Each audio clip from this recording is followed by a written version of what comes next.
राजा वीरेंद्र सिंह अपने सिंहासन पर बैठे हैं, जो शाही अधिकार और चिंता की तस्वीर है। मंत्री चतुरदास राजा के सामने खड़े हैं, गंभीर समाचार सुनाते हुए, जो दरबार को हिला देता है।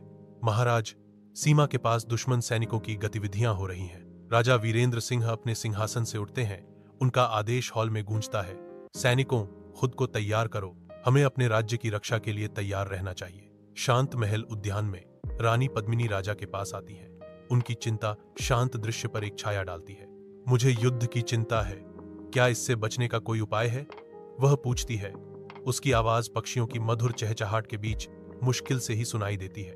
राजा वीरेंद्र सिंह जवाब देते हैं, हम शांति बनाए रखने के लिए हर संभव प्रयास करेंगे, लेकिन यदि आवश्यक हुआ तो हम अपनी तलवारें उठाने में भी संकोच नहीं करेंगे। साहस रखो मेरी रानी। राजा मुस्कुराता है, अपनी रानी को दिलासा देता है।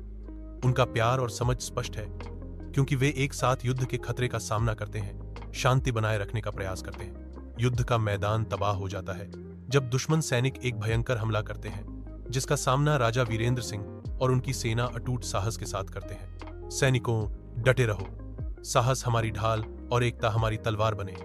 हम दुश्मन को अपनी धरती से खदेड़ देंगे। राजा वीरेंद्र सिंह ने अराजकता के बीच आशा की किरण बनकर आदेश दिया। सैनिकों के परम बलिदान के साथ लड़ने पर युद्ध की सिम्फनी में तलवारें टकराती हैं, जिससे सेना विजय की ओर अग्रसर होती है। राजा की जय हो, हमारे बहादुर सैनिकों की विजय हो। भीड़ गरजती है, उनकी आवाजें युद्ध के मैदान में गूंजती हैं। शत्रु का संकल्प टूट जाता है और वे राजा वीरेंद्र सिंह की तीखी निगाहों के नीचे पराजित होकर आत्मसमर्पण कर देते हैं। हमारा साम्राज्य हमेशा प्रेम, न्याय और वीरता के प्रतीक के रूप में खड़ा रहेगा।